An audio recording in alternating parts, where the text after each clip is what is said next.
गोपियों ने उस दूध की बाल्टी को वहीं पर पटका और जिधर से ध्वनि आ रही थी वंशी की उधर ही भाग खड़ी हुई। और एक सिद्धांत ध्यान दीजिएगा, यहाँ पर हमारी माता बहनों का स्वभाव ऐसा होता है सज्जनों कि कहीं भी जाना हो तो अकेली जाना पसंद नहीं करती। देखो यहाँ कथा में भी आई हैं माता बहनें, तो जोड़ी जोड़ी से आई हैं, एक दो बहन मिल करके आई हैं। सिंगल बहना अभी तक मैंने आते हुए नहीं देखा। देखो प्रसाद चढ़ाने भी माता आ रही तो दो जनी आ रही हैं साथ। अकेली उठ के मैया नहीं आई, वहां पे बैठी थी जबकि मैं देख रहा हूं। तो ये स्वभाव है माताओं का, अकेला जाना पसंद नहीं करती है। प्रत्यक्षम किम प्रमाणम, इससे ज्यादा और प्रमाण क्या दूं आपको मैं? मानते हो कि नहीं इस बात को? तो हमारी माता बहनों का स्वभाव होता है सज्जनों, अकेले कहीं जाना पसंद नहीं करती हैं, संग में ही जाती हैं। परंतु आज भगवान की वंशी जब सुनी, किसी ने किसी से नहीं पूछा चिवरे तू चलेगी क्या? है? किसी ने नहीं पूछा, बोले क्यों तू चलेगी? जिसने सुना आग खड़ी।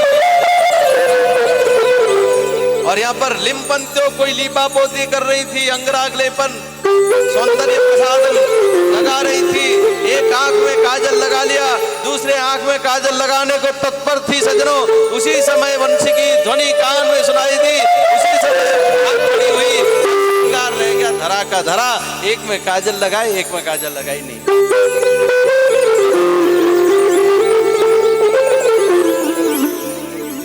सजना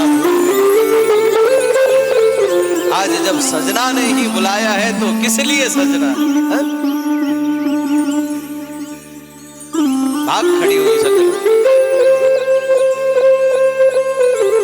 कन्हैया बांसुरी निनाद कर रहे हैं। गोपियों ने जैसे भगी भगी गोपियां जिन के कान में भी भगवान की बांसुरी की ध्वनि पड़ी है। भगवान जिनको चाहते गोपियों ने आज भगवान की बांसुरी सुना है और भाग खड़ी हुई। देखते देखते देखते देखते हजारों लाखों करोड़ों की संख्या में गोपियां एकत्रित हो गईं।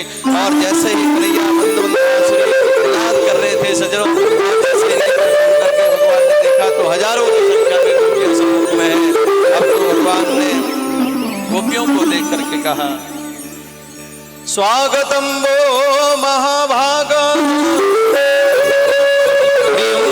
किम करवाणि हे गोपियों, स्वागतम वो महाभाग, हे महाभाग गोपियों आप सबका स्वागत है। प्रियम किम करवाणि वह, मैं आपके लिए क्या प्रिय कार्य कर सकता हूं? गोपियां कुछ नहीं बोल रही। अब भगवान बोले ब्रजस्याणाम मयम कश्चित ब्रूतागमन कारणम। देवियों ब्रज में क्या कोई संकट आन पड़ी है जो मध्य रात्रि में घर छोड़ करके आई हो? भगवान कह रहे ब्रज में कोई संकट आन पड़ी है क्या जो मध्य रात्रि को तुम घर छोड़ करके जंगल में क्यों हो? भगवान कहते ही गए अच्छा अच्छा अच्छा अच्छा मैं समझ गया, तुम अपने अपने पति से लड़ झगड़ के आई हो।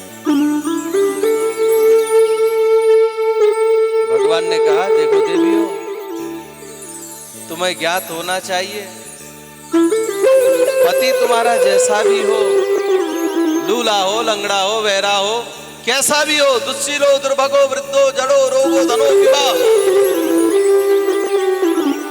पतिस्त्रिर्भिर्हन्तव्यो लोकेप्सु विरपातकिः। कैसा भी पति क्यों ना हो, पत्नी को उस पति का परित्याग नहीं करना चाहिए।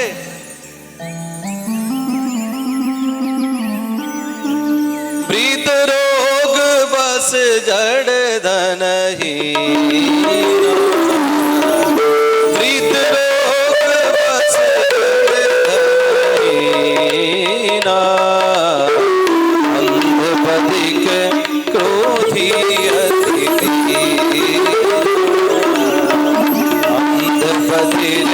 क्रोधी अति दीना, ऐसे करेगी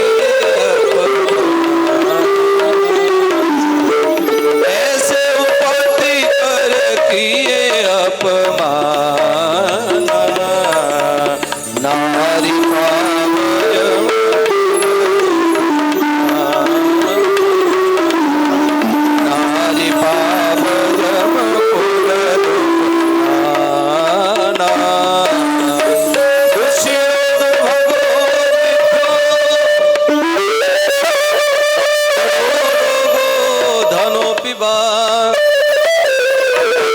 फिर तव्यो की। देखो जी, इसी श्लोक का गोस्वामी तुलसीदास जी महाराज ने चौपाई में अनुवाद किया है।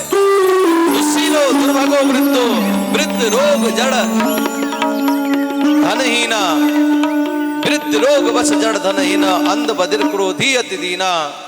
कैसा भी पति क्यों न हो, क्रोधी हो, रुग्ण हो, कैसा भी पति हो, उसका परित्याग देवियों नहीं करना चाहिए पत्नी को। अरे घर में छोटी मोटी लड़ाई हो गई, इसका मतलब तुम घर छोड़ के भाग आई।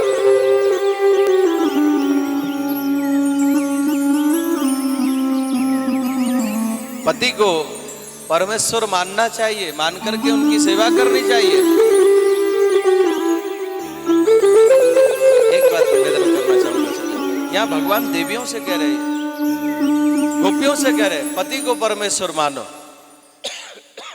और माता बहनों को मानना भी चाहिए। और मैं भाई लोगों से निवेदन करूंगा, भाई लोग आप भी अपनी पत्नी को देवी मानो। हाँ, पत्नियों के लिए पति नारायण है, भगवान है, तो पतियों के लिए भी पत्नी देवियां हैं, ध्यान दीजिएगा। अब देखो, आप कहोगे बोले महाराज कैसे देव माने, नारायण कैसे माने, ध्यान दीजिएगा, नारायण कैसे माने? बोले इतने क्रोधी है, क्रोधी है तो क्या हुआ, कोई बात नहीं, नरसिंह मान लो भाई। नरसिंह भगवान कैसे थे, क्रोधी थे।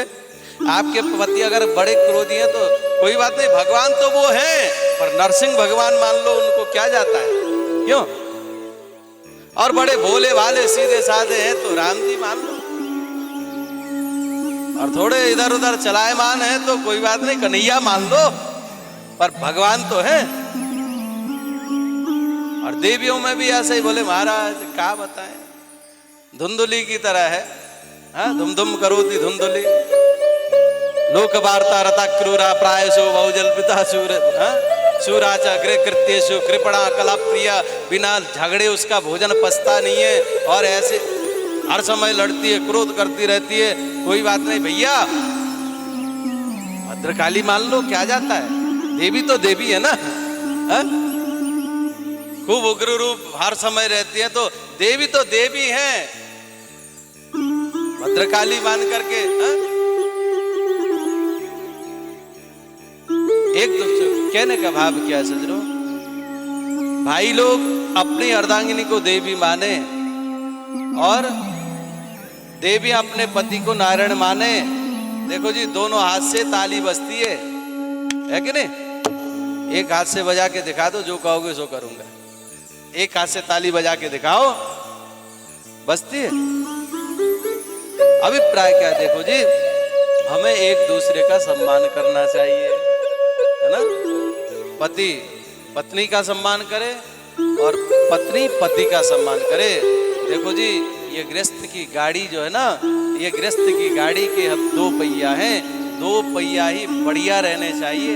हाँ, एक भी पंचर हो जाए तो फिर गृहस्थ की गाड़ी नहीं चलती है।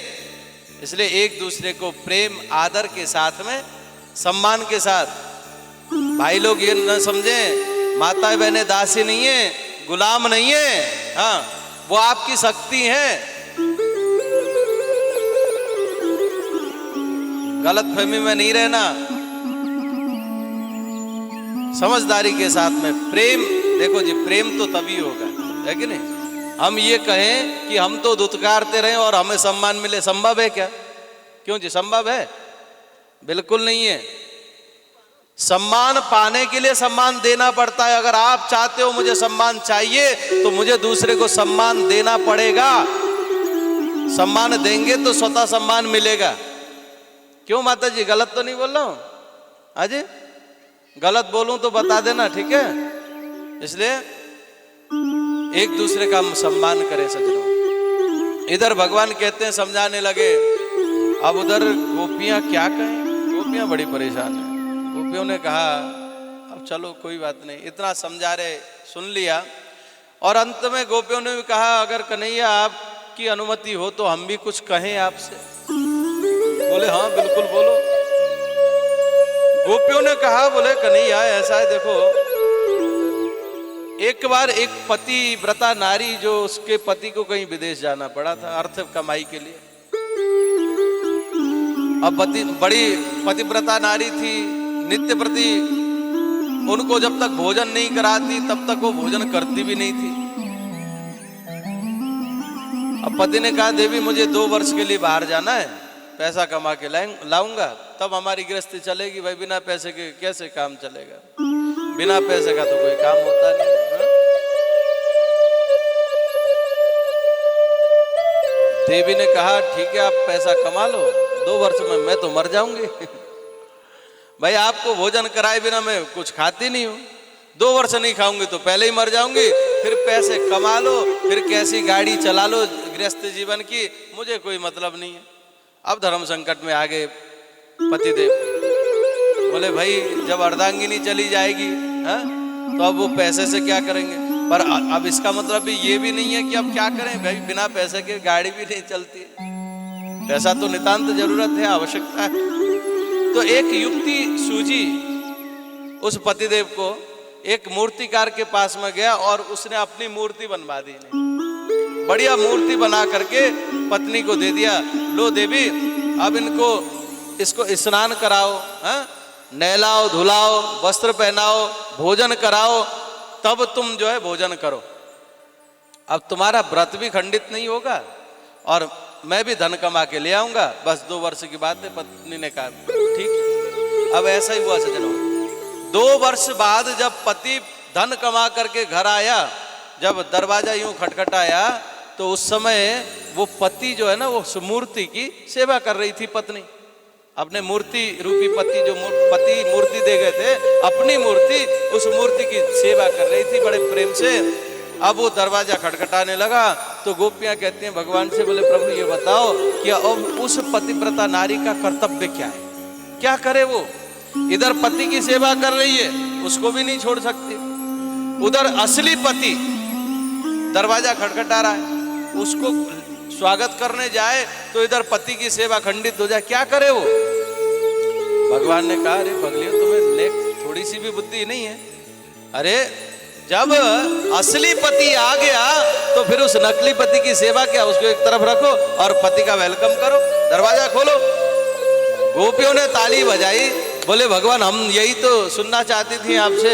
बोले देखो उन मूर्ति रूपी पति, घर के मूर्ति रूपी पति की हमने खूब दिल से सेवा करी, आज उनकी सेवा का ही फल है कि आप जगत पति की सन्निधि हमको प्राप्त हुई है। क्योंकि आप तो सबके पति हो, भगवान तो सबके पति है कि नहीं, चराचर जगत के पति भगवान है सज्जनों।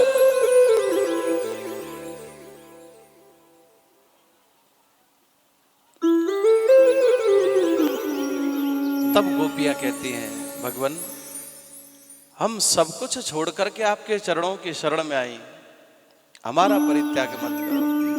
हमने अपने कर्तव्य का निर्वाहन किया, उसी कर्तव्य परायणता के कारण ही आज आपकी हमें प्राप्ति हुई है। मैवं विभोर हति भवान गदितुम दृशंसः संतज्य सर्व विषयान स्तव पाद मूलम भक्त्या भजस्व दुर्वग्रहवस्त्यजास्मान देवो यथादि पुरुषो भजते मुमुक्षुन्। हे प्रभु मैवं विभोर हति भवान गदितुम दृशंसः, इस प्रकार से हमारा वध आप क्यों कर रहे हैं। हमें कुछ पाने की अभिलाषा नहीं है प्यारे श्याम सुंदर। संतज्य सर्व विषयान, सभी विषय वासनाओं को हम त्याग करके आपके चरणों के समीप में आई हैं। हमें कुछ पाने की अभिलाषा नहीं है, पर हमें अपने चरणों से दूर मत करिए।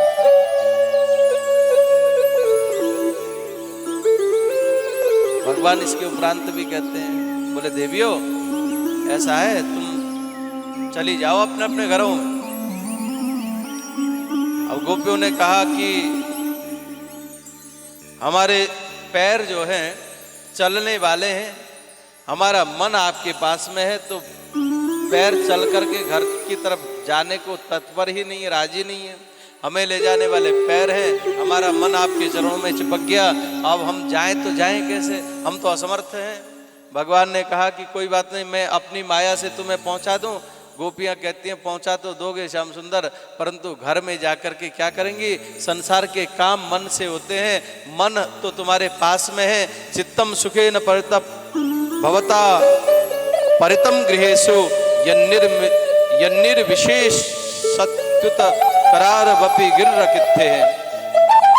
यन्निर्विशत्युत करा वपि गृह कृत्ये पादो पदम न चतलस्तव पाद मूला यामः कथम ब्रजमथो करवाम किंबा। हे श्याम सुंदर,